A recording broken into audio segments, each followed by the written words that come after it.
Hey guys, what it is, what it do, what it be. So I just want to play this video clip for a little bit, and with Monica and Shelby Church, this is the problem. But I'll just play it real quick. You guys can take a. I think I came up with a really good idea today, and it's putting me in such a good, excited mood. And now, for why I'm in kind of a bad mood today is I'm in a bad house mood today. This whole redoing the house thing, it really has its ups and downs, especially when I'm just like living in it. And living in it is hard, and it's not as hard as it could be. I know that. We don't have the roof off or anything super crazy, but it's tough, and it eats at me a little bit sometimes because obviously spending the money, but then just, I don't know, it scares me when I don't fully know what's going on, and it's really hard to, just, I don't know.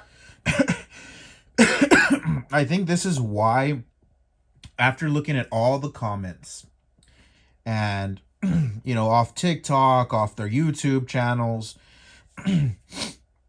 they have like 80% of negative comments. But the reason why I believe is because some of the things that you say, but you may not realize what you're saying. I don't know if it's because you don't know, or maybe you're not thinking as, because maybe you hang out with other YouTubers, maybe you hang out with someone else that has some money, maybe you hang out with your sister too much. Maybe you hang out with these people like in that environment, where, oh, if I make $1 million this year, if my friends make a couple million this year, it's casual, whatever. But I think you're getting so used to that life, or you've been doing this when you were like what, a teenager. So, being 26 years old right now, but you didn't always have that kind of money where you could just buy $1 million house or whatever it is. But after looking at it, you know, you said, or that, they claimed, what they said is that they paid $750,000 for a house in Palm Springs. They put another 60 to 100,000 in renovations. So if you're living in an $800,000 plus, entirely remodeled house in Palm Springs, and it just, you know, it just kills me. It just kills me to see people that have all this stuff, and then they get so used to it. And I don't blame. I know people that in my family that they got used to it too, and all this and that. But I just think in the years I could never get. I don't care if it's 20 years or 100 years that pass by, or 50 years. I can never. I. It's just. It's not. It's not about money. It's about the things in your life that you look at are irrelevant. So if someone, let's just say you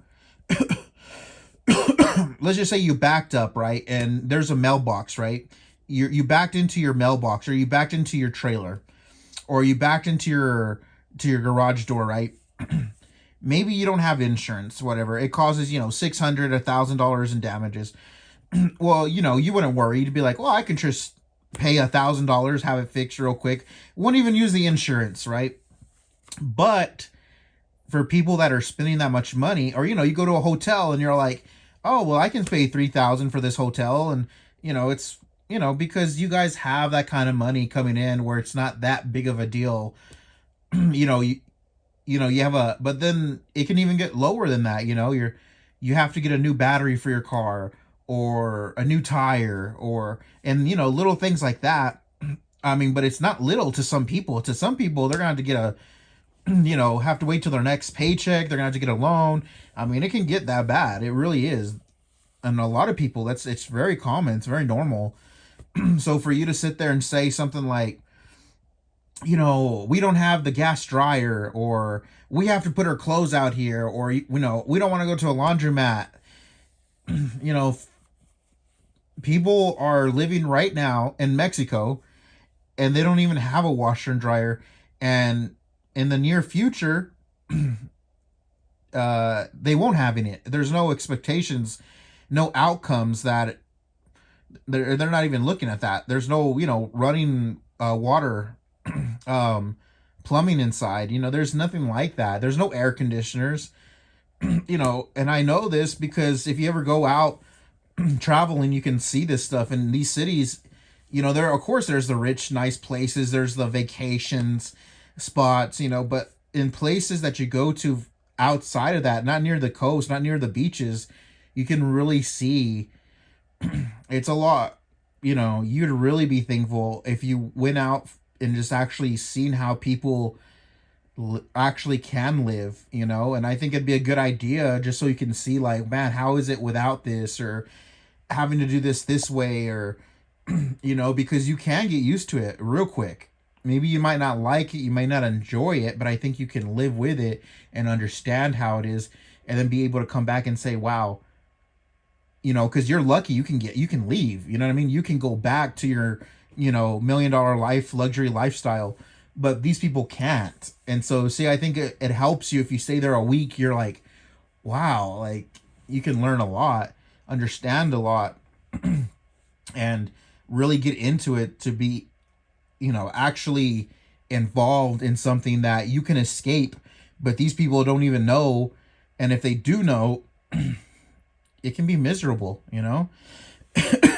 and seeing you, say stuff like that, oh, it's a bad day or this and that. It's like, you're talking about, it's a bad day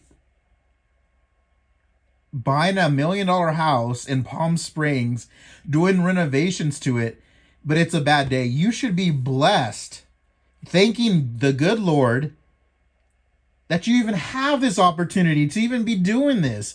If you didn't have to do this, you can sell it right now. You don't even have to start. 6 months ago, you could have said, you know what?